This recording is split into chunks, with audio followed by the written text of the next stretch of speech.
Assalamualaikum warahmatullahi wabarakatuh. Perkenalkan, saya Fadila Anderseptiani, mahasiswi Teknik Geologi Angkatan 2021. Di sini saya akan mempresentasikan mengenai diagenesis batuan sedimen silisiklast.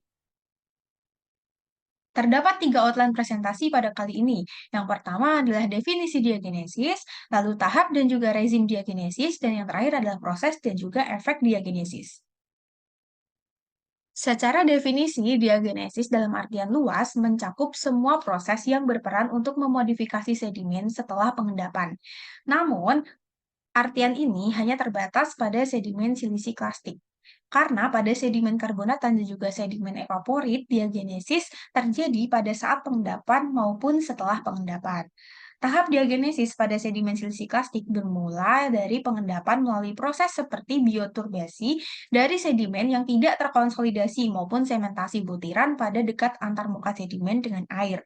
Selanjutnya, sedimen akan mengalami penguburan lebih dalam dan mungkin mencapai ke dalam tahap pengangkatan akibat adanya struktur inversi.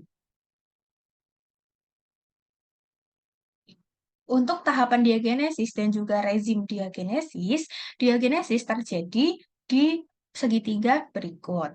Umumnya, apabila temperaturnya melebihi 200 derajat Celcius dan juga tekanannya sudah melebihi 4 kilobar, maka yang terjadi adalah low grade regional metamorphisme.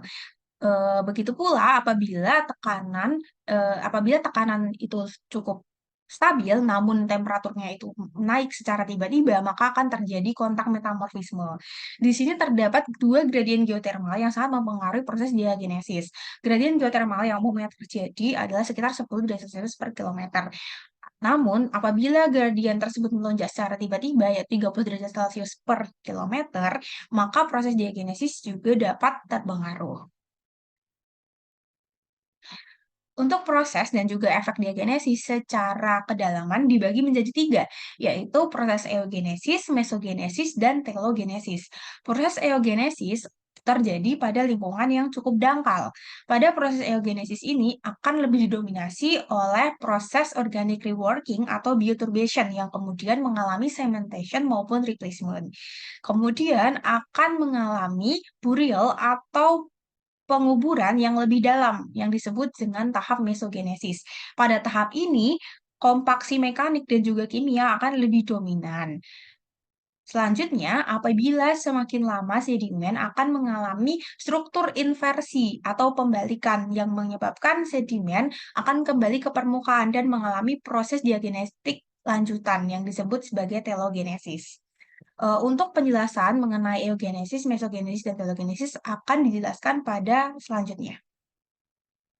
Yang pertama adalah eugenetik. Diagenesa ini terjadi pada saat reworking sedimen oleh organisme atau bioturbation, kompaksi minor dan juga pengemasan ulang butiran, dan juga perubahan mineralogi. Namun, akibat kedalaman penguburan yang dangkal mengakibatkan sedimen sedikit sekali mengalami kompaksi dan juga penataan butir. Untuk bioturbasi, organisme akan menghancurkan struktur primer sedimen seperti struktur laminasi sehingga menampakkan struktur jejak. Aktivitas organisme ini juga mempengaruhi komposisi mineralogi dan juga kimia sedimen sebelumnya. Diagenesa genetik juga berkaitan dengan lingkungan pengendapan. Terdapat dua macam lingkungan pengendapan, yaitu lingkungan marine dan juga lingkungan non-marine. Pada lingkungan marine banyak dicirikan oleh kehadiran pirit, yang mana dapat menggantikan fragmen kayu. Pada lingkungan marine menjadi dicirikan oleh lingkungan yang reduktif atau rendah oksigen. Sedangkan pada lingkungan non-marine akan dicirikan dengan lingkungan yang oksidatif dan dicirikan dengan pembentukan mineral oksida besi seperti gotet dan juga hematite. Di samping ini adalah contoh salah satu molted building pada sedimen dari Laut Jepang. Selanjutnya adalah tahap mesogenetik. Pada tahap ini mengalami berbagai macam proses. Salah satunya diakibatkan karena peningkatan suhu. Meningkatnya suhu dapat meningkatkan laju reaksi kimia, sehingga fase mineral yang sebelumnya stabil pada suhu eugenik akan menjadi tidak stabil pada suhu ini. Akibatnya banyak terbentuk mineral yang lebih padat dan juga less hydrous. Selanjutnya, peningkatan suhu juga meningkatkan kelarutan sebagian besar mineral, kecuali mineral karbonatan, sehingga air pori dapat melarutkan lebih banyak silika. Oleh karena itu, pada tahap ini banyak ditemukan semen silika. Selain itu, terdapat pula peningkatan tekanan. Peningkatan tekanan dapat meningkatkan kelarutan seiring dengan meningkatnya tegangan pada kontak butir dan juga meningkatkan konsentrasi silika dalam air pori. Dan yang ketiga adalah perubahan komposisi air pori. Perubahan komposisi air pori dapat disebabkan karena interaksi antara air pori dengan mineral-mineral lain maupun mineral-mineral berbentuk seperti clay. Namun, perubahan komposisi air pori juga dapat disebabkan karena adanya kontak dengan air formasi. Nah, akibatnya akan mempengaruhi reaksi disolusi dan juga reaksi pengendapan. Kehadiran material organik. Material organik akan sangat menentukan hasil akhir dari geopolimer atau kerogen. Kerogen tersebut diakibatkan karena aktivitas organisme dan juga perubahan kimia seperti polimerisasi, polikondensasi, dan juga insolubilisasi. Pada tahap mesogenik terdapat beberapa contoh proses yang dialami. Yang pertama adalah kompaksi. Pada tahap kompaksi dapat terlihat bahwa shell umumnya akan lebih cepat kehilangan porositas dibandingkan adanya butiran-butiran dari sandstone. Pada kedalaman yang semakin dalam, shell akan lebih kehilangan cepat porositasnya dibanding sandstone yang lebih stabil untuk menjaga porositasnya. Selain itu, kompaksi juga akan sangat berpengaruh terhadap deformasi. Deformasi di sini ada plastik ductile yang mengakibatkan perubahan dari sedimen yang sebelumnya belum terkompaksi. Selanjutnya adalah perubahan flexible grain deformation yang contohnya terdapat mineral mika yang kemudian mengalami meliu akibat terdapat kompaksi dari arah yang berlawanan. Selanjutnya adalah pressure solution. Di sini terdapat mengakibatkan berbagai macam kontak, yaitu concave convex kontak, suture kontak, dan juga long contact. Kontak ini juga dapat dilihat pada figur di samping. Terlihat bahwa di sini terdapat convex concave contact dan juga terdapat pola long contact. Selain itu, terdapat juga pola suture contact yang terlihat pada gambar B. Lalu pada figur di samping ini menjelaskan hubungan antara masing-masing parameter seperti porositas, mechanical compaction, intergranular pressure solution terhadap kedalaman. Pada kedalaman yang semakin dalam, maka porositas akan berkurang atau mendekati nol. Dan seperti pada gambar ini, quartz semen atau semen kuarsa akan banyak mendominasi pada kedalaman 2000 sampai kedalaman 5000. Begitu juga pembentukan oil dan gas yang akan lebih dominan pada kedalaman 2000 sampai kedalaman 5000 meter. Selanjutnya adalah sementasi.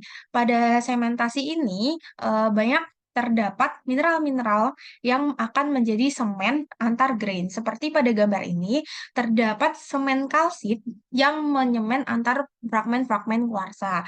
Lalu pada figur ini terdapat mikroquartz atau quartz mikro yang menjadi semen antara fragmen-fragmen kuarsa, dan pada gambar ini terdapat mikroquartz semen yang juga mengisi pada fragmen-fragmen kuarsa, dan juga begitu pula pada gambar ini. Selanjutnya replacement atau penggantian. Penggantian ini juga dapat terjadi pada tahap mesogenik.